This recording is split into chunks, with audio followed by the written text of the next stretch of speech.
Welcome to episode 66 of the Selling Your Screenplay podcast. I'm Ashley Scott Myers, screenwriter and blogger over at sellingyourScreenplay.com.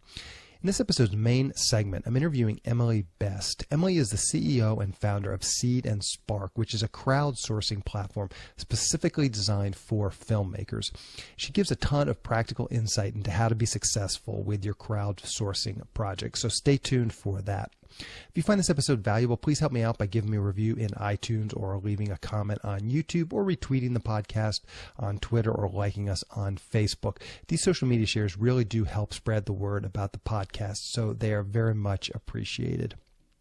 A couple of quick notes. Any websites or links that I mention in the podcast can be found on my blog in the show notes. I also publish a transcript with every episode in case you'd rather read the show or look at something later on. You can find all the podcast show notes at www.sellingyourscreenplay.com/podcasts, and then just look for episode number 66. Also, if you want my free guide, How to Sell a Screenplay in 5 Weeks, you can pick that up by going to sellingyourscreenplay.com/guide.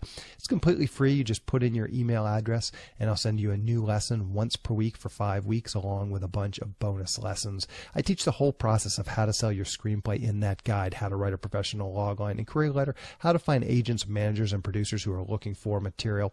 It really is everything you need to know to sell your screenplay. Just go to sellingyourscreenplay.com/guide. Also, a quick plug for the new SYS screenwriting analysis service. It's a really economical way to get high quality professional script evaluation on your script. All the readers have experience reading for studios, production companies, agencies, or contests. The readers I've partnered with are the gatekeepers. They're exactly the same people who are going to be reading your scripts at the companies you submit to. The readers will evaluate your script on several key factors like concept and premise, structure, character, dialogue, and marketability. Every script will get a grade of pass, consider, or recommend. I'm also offering a bonus. If you get a consider and a recommend from 2 different readers on the same script, you get a free email and fax blast to my list of industry contacts. This is exactly the same blast service I use myself to promote my own scripts, and it's the same service I sell in SYS Select. It's a great way to get your script into the hands of producers who are looking to make movies. Also, on the website, you can read a quick bio of each reader and pick the one who you would like to read your screenplay. So if you want a professional evaluation for your screenplay at a very reasonable price, check out www.sellingyourscreenplay.com/consultants. So now let's get into the main segment. Today I'm talking with Emily Best. Here is the interview. Welcome, Emily, to the Selling Your Screenplay podcast. I really appreciate you coming on the show. Thank you so much for having me. So to start out, I wonder if you can just give us a quick overview of Seed&Spark and kind of tell us how it all got started and what it's all about. Sure. Boy, that story can be really long, so I'll try to keep it brief. Seed&Spark is a crowdfunding platform with built-in distribution.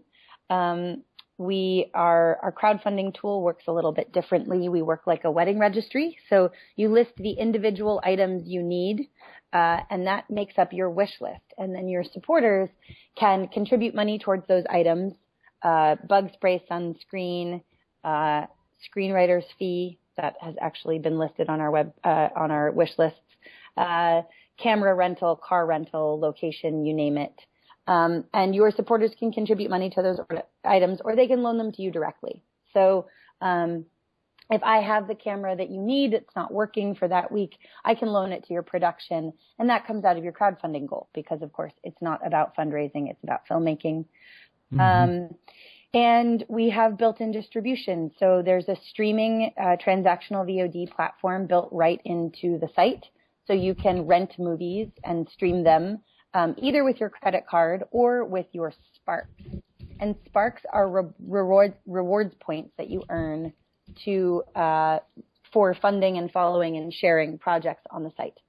So essentially, the act of crowdfunding on Seed&Spark as a filmmaker helps your community earn rewards that are all built towards creating more audiences for truly independent film. That part's cool. The other thing is now we have distribution built into Verizon Fios cable VOD, to iTunes, Vudu, Hulu, I'm missing some, Amazon, Google, etc. and through our new partnership with Emerging Pictures to theatrical. So this has never been true before, that a successful crowdfunding and audience building campaign can actually pull you meaningful multi-window distribution. And it's really exciting. Yeah, that is exciting. So one of the questions that I had, before talking to you, and I think you just kind of answered like 80% of this question, but maybe there's a couple other things you can just throw in there. I was going to ask, what's the difference between SeedSpark and Kickstarter, Indiegogo? It sounds like you just answered that, and that you really have niched it down. There's, I don't think Indiegogo and Kickstarter allows you to donate actual physical products instead of actual money. So, but maybe you can just differentiate yourself a little bit more. So the crowdfunding tool works differently in that it's a buyer loan wedding registry style tool that you offer rewards to your supporters, and also we do in the form of Sparks. We have the lowest fees.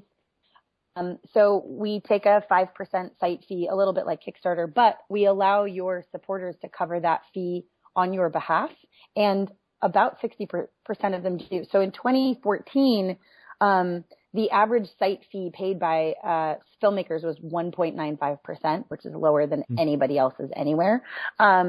We don't have third-party payment fees like Amazon or PayPal. We take care of that for you. We're built for staged financing, so you only need one single page for your project, and you can open multiple wish lists throughout the course of your production, post-production, and distribution if you'd like to raise money in stages, which we see a lot of filmmakers doing now. Because they're starting to treat their fundraising as part of the audience building and audience engaging process, filmmakers are really starting to build really interesting strategies that embed their crowdfunding and audience building in their production process. And so we're really built to facilitate that. We offer really comprehensive educational tools, a handbook, a class that we've taught in 40 cities that we're bringing to 60 more in 2015 alone, called Crowdfunding to Build Independence. And we really focus on helping filmmakers understand that the life cycle that they're on is no longer the life cycle of a single project, but the lifetime of their relationship to their audience, which is however long you want your career as a filmmaker to be. So we take a much longer view, and we build a lot of tools in to help filmmakers facilitate this much longer view of what they're building for an independent, sustainable career. There's other differences, but we're the only film-specific crowdfunding platform out there. I mean, there are a couple of others, but people don't use them that much. Sorry. So just a quick question is, what percentage, just, and again, this can just be a ballpark, is, people donating money versus people donating actual physical goods that filmmakers need? Do you have any idea? So about 60% of our contributions still come in as cash contributions. About 40% come in through the items, and about 15% of the total budget ends up as loans. I see. Okay, yeah, that's a significant percentage. Yeah, but that part's really cool, right? Because people will come and they'll offered quite often. Production companies swoop in and just offer to do all of their post, which is amazing. A lot of people loan locations. They'll loan their cars. They'll loan their, the crafty tents. And the really cool thing is we're seeing a lot of filmmakers coming on and using the site and contributing their, the stuff from their previous film shoot to somebody else's next film shoot. So there's a real, integrated community of filmmakers working together as well. Yeah. Okay, so let's talk a little bit about the distribution you have set up. How does that work? What does that kind of look like? And one question I'd have is, if you crowdfund on Seed&Spark, is it mandatory that you also use this distribution platform? No. We are simply so Seed&Spark was built to for a really sort of two purposes. The first is to give rise to a thriving creative middle class in America. and maybe hopefully around the world. The second is and we think you can only have a thriving, sustaining creative middle class if audiences are profoundly more diverse and better serviced than they are today. So one of the real problems that we see when people talk about sort of the crash of the indie film space is that the brand of indie film has by and large come to mean talky films about white upper middle class people finding themselves. And you know what? That's a saturated marketplace. It's a really saturated marketplace. But there are massive, massive audiences that are terribly underserved. And, you know, the institutions that be have disadvantaged those stories since the beginning of filmmaking. So we really view our role as creating educational tools, pipelines, and access to help more diverse stories make it to as many screens as possible. Because, you know, we don't think that all of your audience is hanging out on Seed&Spark's platform. Your audience might be mostly getting their movies from iTunes, or your audience might mostly be watching cable VOD, or your audience might be in a theater in Memphis that we've never heard of yet, right? So these are we wanted to basically build some pipelines that filmmakers could use to build their own careers in the shapes that they want to make them. And that doesn't mean that we want to disadvantage a filmmaker whose film gets into South by Southwest and gets picked up by Cinedigm, right? If a film gets picked up by Cinedigm, we're not going to be like, no, Cinedigm, you stuff your $3 million. We have a deal. Like we would never do that. So it's really about filmmakers getting the chance to make their careers the shape that they want them. Okay. So let's talk about what that distribution looks like. I read on your website you have, I think you've called it like the Seed&Spark Cinema. Yep. So you can do like you have your own sort of VOD platform. Yep. What does that look like, and how does that money trickle down to the filmmakers? Oh, there's no trickling. It's 80-20. We have the trickle. They have the spigot. Okay. So it's very simple. They just keep 80 cents on the dollar of everything after the credit card fees come out. And are they like when a movie goes in there, is part of their job to go out and promote their film and say, listen, if you want to see it, check it out on cinema? Are you guys starting to build your own audience so that people will, without doing any of their own, the filmmakers don't do any of their own marketing, and they'll still see some revenue from that? Zero cases in which a filmmaker does not need to do some marketing on their own. If you want to build an independent, sustainable career, part of what independent means is you are doing the work, right? So if you want people to see your movie, you have to know where they are, you have to know how to find them, and you have to know how to tell them where to watch your film. Yeah. Go ahead. No, go ahead. I was just going to move to a next question. One of the things I read on your website was the FAQ thing, and I think this is a real important distinction, was that your funding rate was higher than Kickstarter and some of these other sources. And maybe we can dig into that a little bit, what you do to help the filmmakers when they want to do crowdfund a film on your platform, what you do to help them so that they are successful. Yeah. So we say that we're a selective platform. Meaning not anybody can just come on, upload a project, and click go. And what we select for is readiness to crowdfund, but we're not leaving you out in the lurch if we don't think you're ready to crowdfund. So you click the launch a project button, and you enter the sort of major metadata of your film and a little bit about your plan, current reach, and if you've ever crowdfunded before, and maybe a rough cut of your pitch video. And we send you comprehensive feedback on those materials and a few more questions to maybe help you shape your strategy for crowdfunding. But not just for crowdfunding, for longer term audience building. Because if you think the best thing you can get out of crowdfunding is money, you're doing it wrong, right? You're hearing one of the two words louder than the other, and it's not the more important word. Getting stuff funded is hard, sure. Getting anybody to see it when it's finished is way harder. Just ask anybody who makes a product, right? Getting a product made, manufactured, hard. Getting anybody to buy it once you've manufactured it, way, way harder, right? this is true sort of across industries. Getting something to market is the much harder problem. And that means in film, you've got to be gathering that crowd in advance. And what's cool is that all the things that you need to do to gather a crowd in advance are in a filmmaker's wheelhouse. And I think specifically really in a screenwriter's wheelhouse.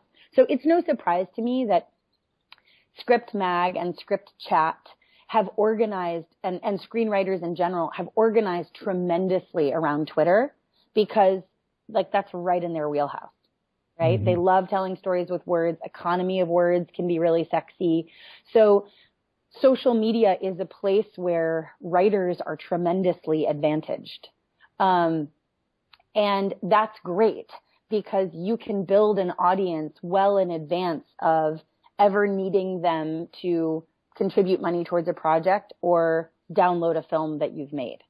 And that's really what we help filmmakers do in advance of launching a crowdfunding project, is we make them engage with the crowd. And so when a filmmaker comes and they load their project up and we don't think the materials are sort of ready to crowdfund, we send them a bunch of feedback. And if they take it, they move on to the next phase. They build their wish list, they upload their incentives. We send another round of feedback to make sure that stuff is optimized. We won't let you launch anymore with a lousy pitch video. We have, we have long talks about this in the office, that like we certainly don't know what is good to every single audience, but we are more confident now than ever that we know what makes a good pitch video. And so a few times people have written back to our feedback and said, no, I think this is what, my community really likes. And we have to write back and say, nobody likes a video where filmmakers who work in a visual medium tell and not show by sitting in front of a camera and being interviewed about what their movie is going to be about. Like, no more interview format pitch videos. We're done with those. We're not doing it anymore. Uh-huh. I'm saying this now. You can tell the world. No more interview style pitch videos. Yeah. Okay, so let's even dig in sort of to the nitty gritty and kind of take it back to the very beginning. I mean, most of sort of what I hear is it's like, you building this audience and that's great. Maybe you can just take a step back. Someone, they've written a script. Now they decide they're going to produce their script. What are those steps they need to take to, get ready to present a project to you guys? What can they do? And then take us all the way through that pipeline of actually getting funded. Sure. So I guess I would have to start with something that has nothing to do with the internet, which is, do you as a screenwriter want to produce your own work? Do you want to learn all the things that you have to learn? Do you want to be the point of engagement with audiences? Do you want this to become, 40 to 60% of you, or do you just want to be the writer? And do you want to be you have to figure out at what level do you really want to be engaged in getting your work made? And there's trade-offs either way. If you just want to be a writer, then you have to get into the mechanism of getting your scripts bought by other people. If you want that to be your main resource. And that stuff happens for like a very select few. So, and I know that you deal with this a lot on this podcast, right? How do you sell your screenplay? And if you just want to be a person who sells screenplays, that is a very different thing than the thing I'm about to talk about. Because if you want to be engaged in never having to ask anybody again to make this movie, but, being determined, I mean, that's not true that you'll never have to ask anybody to get involved, but you want to be in charge, way more in charge of whether or not a screenplay you write gets made into a movie. There's a lot of things you have to learn and be willing to do, and a lot of non-writing time you have to be willing to spend. So that's where I would start. And the thing is, it may be that what you need to do first is get a great producer on board, or a great producer of marketing and distribution, a PMD. And that involves its own set of pitching, right? You have to go out into the world. You have to talk to people. You've got to meet a bunch of producers. You've got to get them excited about what you're writing about, excited enough that they'll sit down and, take an hour and a half and read your script. And that doesn't have to be, that always sounds like a big barrier. my experience is that's not a big barrier. There are lots of producers out there. There are lots of writers out there. Everybody's looking for the best material or the best producer. And you just have to go out and meet a lot of people. So that takes its own pitching. Sure. Right? And if you want to do it yourself or you're bringing a producer or two onto your team, there's still a ton of work to be done in an audience engagement sort of plan, like with crowdfunding. Mm-hmm. And so I'm going to say this again. Let's dive into that. Let's assume that these screenwriters do want to be, they want to be in control of their own destiny and want to produce their own material. So let's dive into that and just run through the steps that they should be doing to prepare. Sure. First and foremost, you have to know your audience. And the way that you get to know your audience is you start talking to them a lot. So if you're writing a screenplay about, a feminist thriller set in downtown Los Angeles called Danger in Downtown LA. How do you get people excited about Danger in Downtown LA? Well, first let's talk about people. Who are the people who are more likely to be excited about Danger in Downtown LA? Go out to a couple of events, write to your friends, post on your Facebook page or your Twitter feed. I'm working on this movie. Who would like to see a movie like this? And the couple of people that self-identify, you're going to go talk to them and you're going to ask them a set of questions that are the following. Where do you hang out online besides wherever I just found you? Are you on Twitter? Are you on Facebook, Instagram, Tumblr, Reddit? Where can I find more people like you? What times of day are you online? Are you there all day because you're connected on your smartphone? Are you there sometimes? What kind of music do you listen to? Where do you get your news? And this is a really important one because people who read the New York Times have a slightly different appetite for kinds of headlines and tone than people who regularly read BuzzFeed, for example, right? Do you belong to any special interest groups? Do you volunteer anywhere? Are you on any alumni organizations? Again, these are questions drilling down to where do I find more people like you? Who are your influencers? Who do you read? What blogs do you read? Who are your favorite people to follow on Twitter or on Tumblr, whatever? Figure out who the influencers are. And most importantly, when you watch movies, where do you watch them? Do you watch them on your laptop streaming from Netflix? Do you only watch them in the theaters? Do you watch them on your television streaming from a service like Apple TV?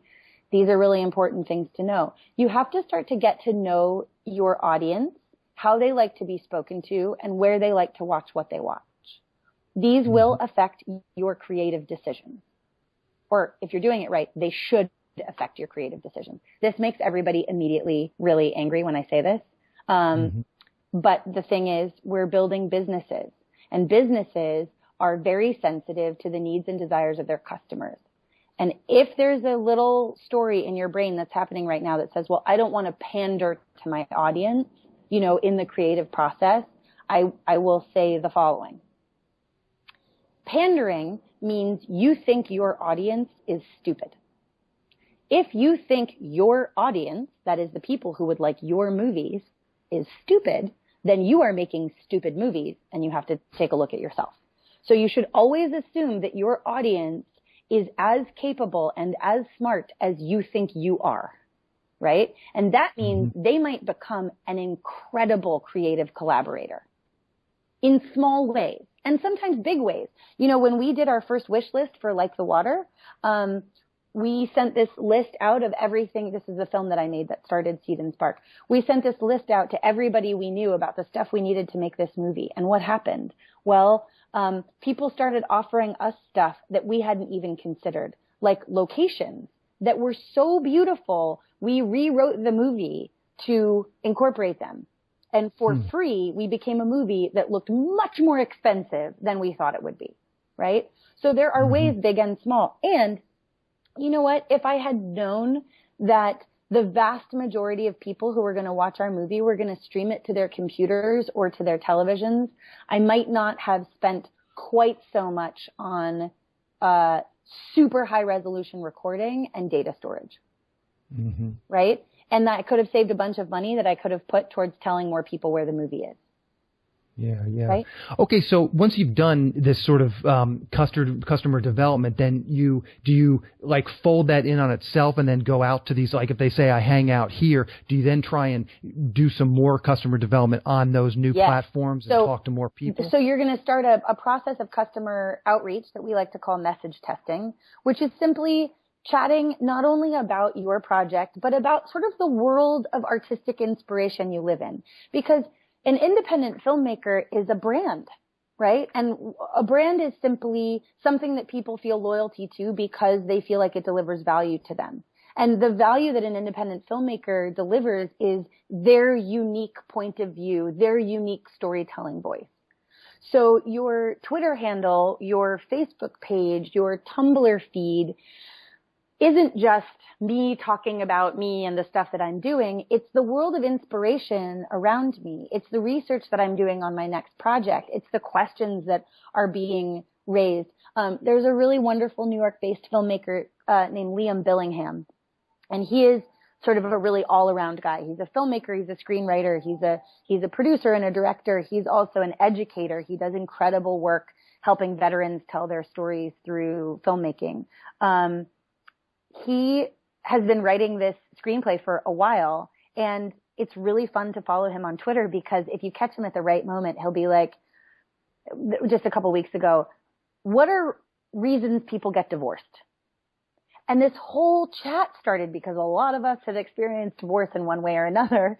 This whole chat started about different reasons why people get divorced. He went directly into his community, and now I have a little bit of a sense of something that might be happening in his screenplay, but I have no idea which of the things was the spark that influenced him. But now I'm really intrigued to sort of stay up on what he's doing, partially because I feel like I might have had an influence by something I said, but partially because, you know, I know that he's working on something that has a really personal meaning to me, you know? And so, so you do this engagement, and when he posts something like that, he has a real opportunity there. Those of us who are chatting back to him, he could go to any one of those people who's clearly inspired by something that he's working on and do that same interview that I talked about with them and get a little bit better data, right? So you're kind of always doing this audience research, especially once you've identified the platforms people are on, so you can get better and better at finding more and more people and bringing them into your sort of creative community. By the time you are ready to launch a crowdfunding campaign, you should have been able to prove to yourself that through how you talk about your project, you can get strangers excited about what you're doing. If you don't do that in advance, then you may be stuck in something that is not crowdfunding, but that's friend funding. You may only be able to get your friends and family aboard because they know you personally. So this audience development is really important if you want to make an impact with your crowdfunding and you want to get it out to people who are many, many more than just your friends and family. Okay. I'm curious, do you have all those questions for doing this customer development are great. Do you have that online, or maybe I could email you and get it later on and I'll link to it? All of this, everything that I'm saying, all the things that I know have been written down in a document called the Crowdfunding to Build Independence Handbook. And it's on our website if you go to our homepage and you click on the how it works, there's a box called Awesome Downloads, and it's all in there. The handbook, the education deck. So when we teach this class, the deck that we use to teach, we have schedule templates. So if you read the handbook, you'll see that we're really interested in crowdfunding campaigns being organized as if they were pre-production and production schedules. And we've created those templates for you. And there's also, if you're intimidated by social media, which I know a lot of people are, there's a social media handbook written by a Webby award-winning social media specialist for film named Kristen McCracken, who came out of Tribeca Film. So all of this is available. You don't have to scribble notes or anything, which I probably should have said at the beginning. Perfect. So then take us through that next step. Okay, so you feel like you've found an audience, you kind of understand where they hang out, who they are, and then what's the next step after that? You're shooting your video, you're preparing your... So you've got to put together a great 90-second pitch video, 90 seconds to 2 minutes. It's got to be in the tone of the project that you're making, and it's really got to be geared towards one thing and one thing only, and that's exciting and inspiring your audience to get involved with you. You want to craft engaging incentives. And those you should be able to check with your audience along the way about what would excite them most to get involved.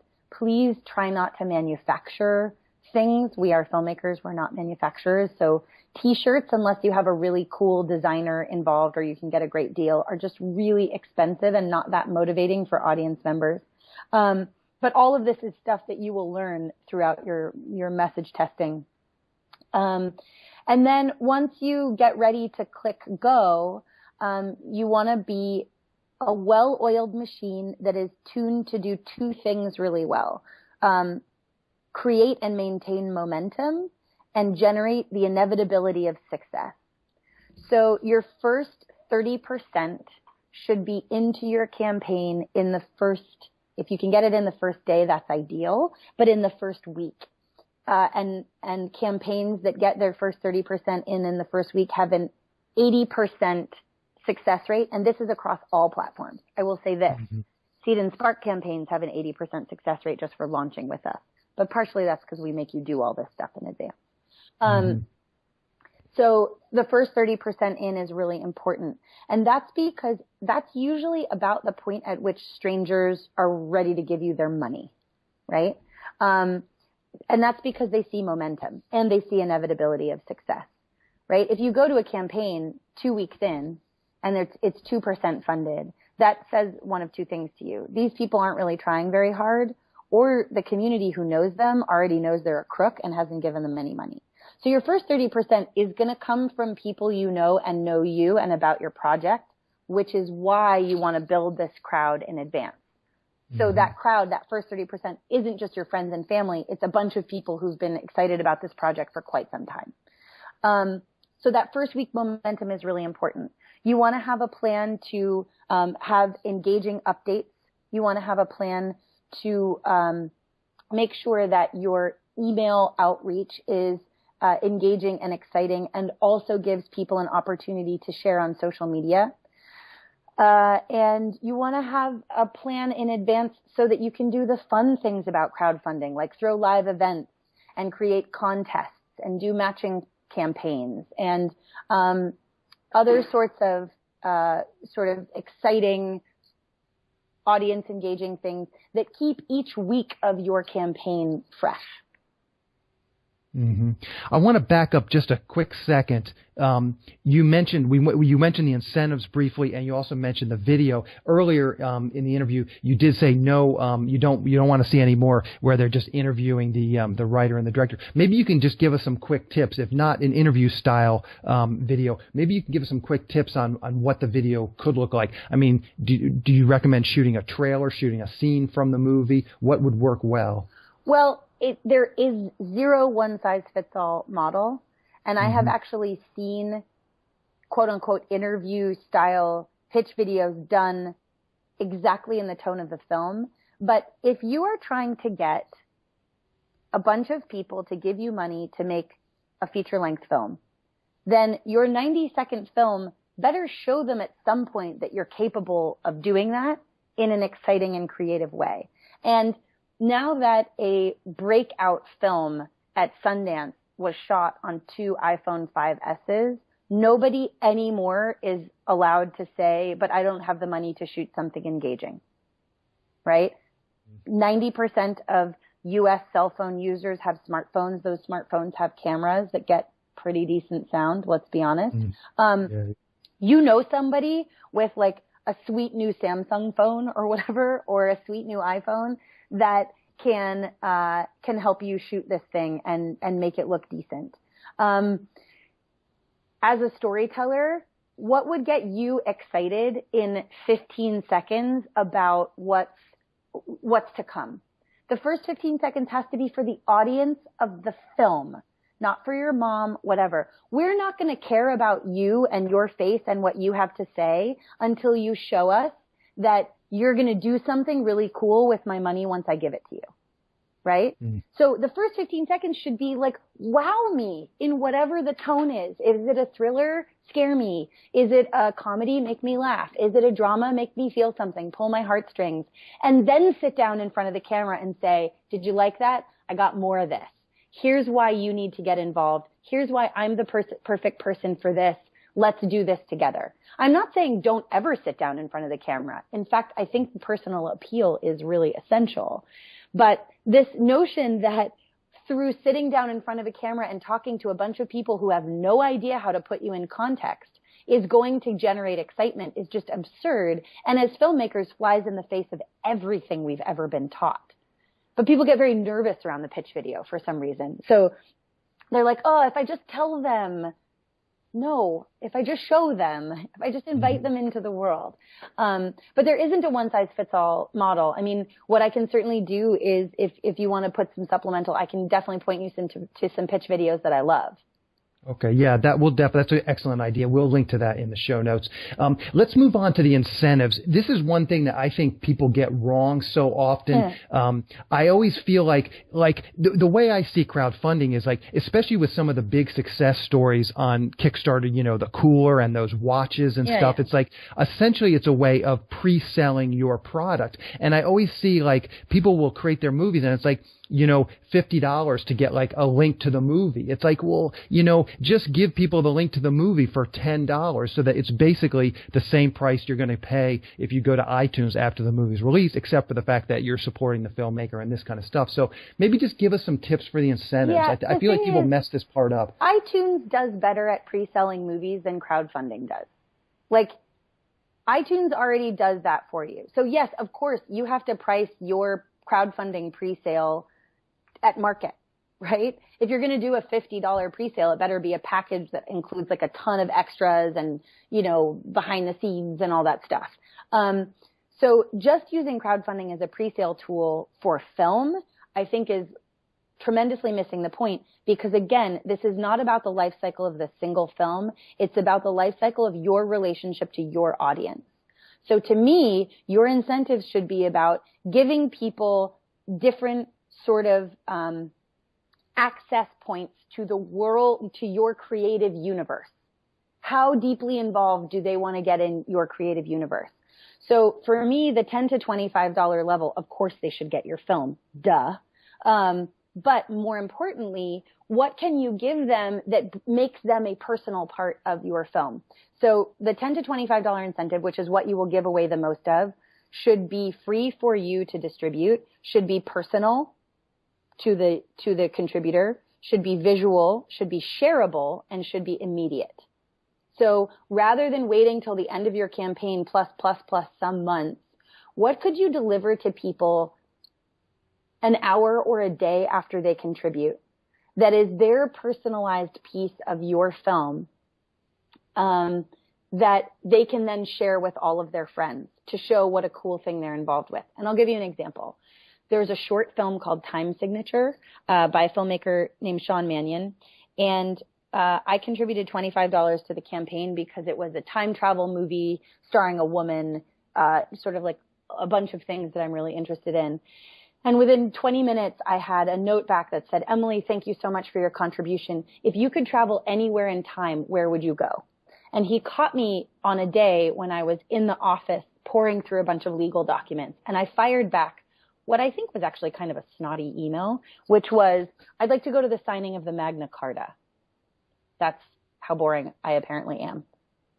So 20 minutes later, I'm not kidding, he tweeted, we found at Emily Best at the signing of the Magna Carta. Where will we find you? With a link to his campaign and a photo of me that I think he had pulled off of like my LinkedIn profile, perfectly photoshopped into an image of a 13th century scroll that showed the signing of the Magna Carta. And it was so well done and so hilarious. And just like, first of all, totally threw in my face the fact that that was like a ridiculous request, but he executed it so well that I shared it everywhere. I was like, oh my God, look at me. I'm at the signing of the Magna Carta. This is hilarious. And you can't, it's such a good Photoshop. You can actually, you wouldn't spot me at first even. I sort of blend in with the like 13th century friars that are all standing around. And when I realized that he was going to, this was like something he was going to do for people, I just shared it everywhere. And I know that I am personally responsible for 7 further contributions as a result. Mm-hmm. I mean, obviously you just said doing something that's quick and easy for you at the $10 to $25 level. That's not quick and easy. Well, it was quick and easy for him. He did it in 20 minutes. Okay. Right? So I'm not saying that everybody has that level of Photoshop skills, but most filmmakers are polymaths. Most filmmakers have some capacity that is quote unquote quick and easy. And this was a first week only incentive for his campaign. So he knew he was only committing this amount of time for a week. Right? So he was like, all right, I'm going to set aside this time and I'm going to generate a bunch of momentum doing this thing. Yeah, yeah. And I'm sorry, but if you think crowdfunding isn't a full-time job, you've got another thing coming. Like, it's like pre-production. Pre-production is a full-time job. Crowdfunding is now its own pre-production. It's its own additional phase. And it should be, because you're talking about building relationships with your audience that can sustain for the life of your career, not just for this single film. Mm-hmm. Okay, so let's dig into just sort of the 30 days and obviously things like what you just said, making each one of your contributors feel special and creating something that they can share with their friends. Maybe you can run us through sort of the lifespan of the crowdfunding campaign and what people should be doing. Sure. You've got to plan. Every crowdfunding platform has an update tool that it sort of works like a blog. But here's the thing. They mistakenly use it as a blogging tool. And those updates get sent to the email address of everybody who has funded or followed you so far. And most of them are busy people, and most of them don't have time to read 18 paragraphs on why you got into filmmaking in the first place. Mm-hmm. Those updates should be used to be exciting and visual and shareable, right? So that should be a place where you are demonstrating to the people who have already funded and followed you that they should be glad they have done so. You should be demonstrating your inevitability of success. So press that's covered you, casting announcements, progress that you've made, anything exciting that's going on in your project or in the world of anybody who's working on your project, frankly. If your cinematographer just found out they have a film premiering at South by Southwest, that's a great thing to promote to your crowd because it gives everybody a sense of how successful a team this is going to be. But they should also be visual, and you should also give people a really easy way to share from their updates. So give them a reason to amplify the messaging that you're sending them twice a week. If your updates are just like, here's more information, it's going to mostly annoy people. But if you say, here's really cool stuff that's happening, tell your friends, then you give a chance for everybody to feel cooler for having received that update. That part's really important. You should plan to do that at least twice a week. And it can build momentum throughout the campaign. You are emailing probably 10 to 20 people a day minimum, personalized emails to get them excited. You are constantly doing research based on the, social media and who's getting excited and who's retweeting and who's sharing to see, are there partners, amplifiers, and press outlets who might like to amplify your message. You are creating engaging 1 week only incentives. You are running contests. You're doing live events.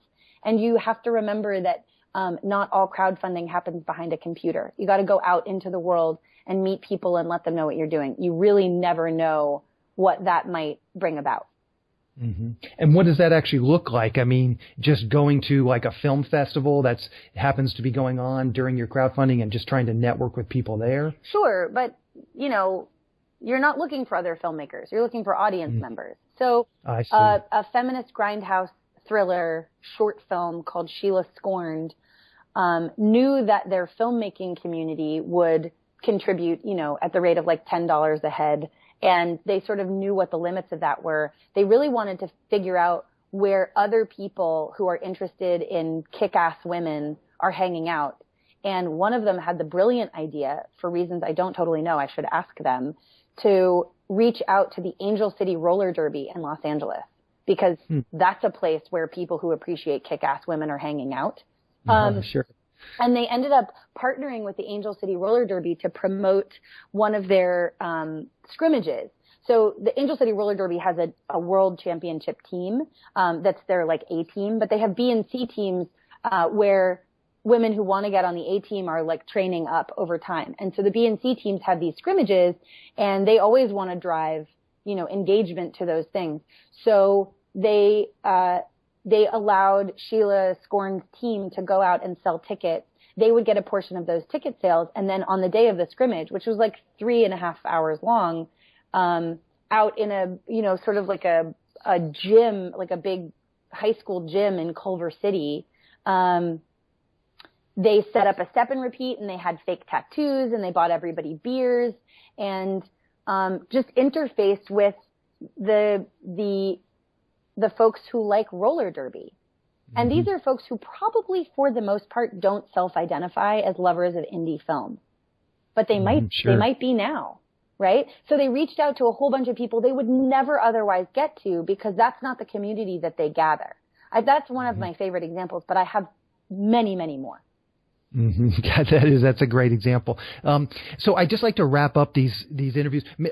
Just maybe you can tell people, if they want to learn more about you or follow along, maybe you can tell us your Twitter handle, or your Facebook page, a blog, email, anything you feel comfortable sharing. Yeah, you bet.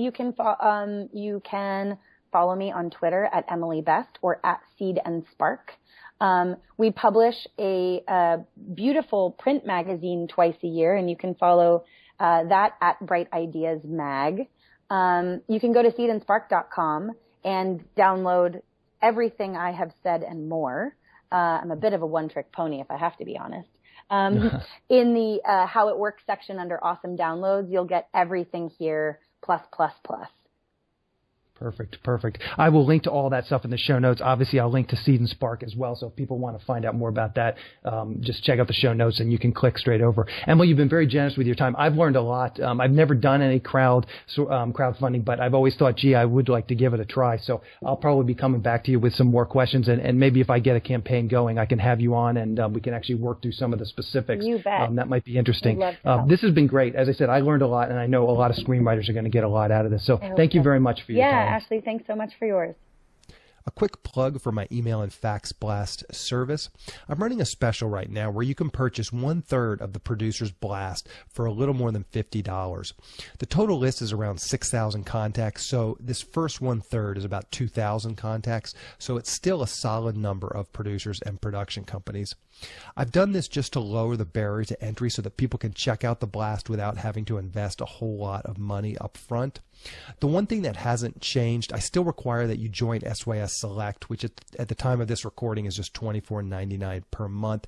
The reason I require this as part of the process is that I'm going to personally look at your logline and query letter and help you make them as good as possible.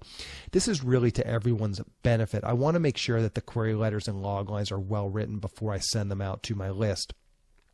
The people receiving these email queries can unsubscribe to these blasts, so sending out a bunch of half-baked query letters will just burn the list up, which hurts everyone who might want to use the service in the future. Also, by getting my feedback on your login and query letter, it means your response rate is going to be much higher. I've been doing this for a while, and I've had a lot of success from cold query letters, so I think getting my feedback alone is valuable and well worth the price of admission. You're welcome to join SYS Select for just 1 month and then quit once your query letter is ready to go. I hope you don't, but that's totally fine. And once your query letter is approved by me, you're free to buy the other blasts later on, even if you're no longer a member of SYS Select. You don't have to rejoin down the road. It really is just to get your query letter and your logline into shape. Also, a lot of people have joined SYS Select just to get my input on their logline or query letter. Again, I think this is worth the price of admission, so you're more than welcome to join even if you don't want to use my blast service. That's totally fine too. So if you're looking for some professional feedback on your login and query letter, from an industry pro, this is a great way, very inexpensive way to do it. Again, you don't have to use my blast service if you just want my feedback on your logline and query letter.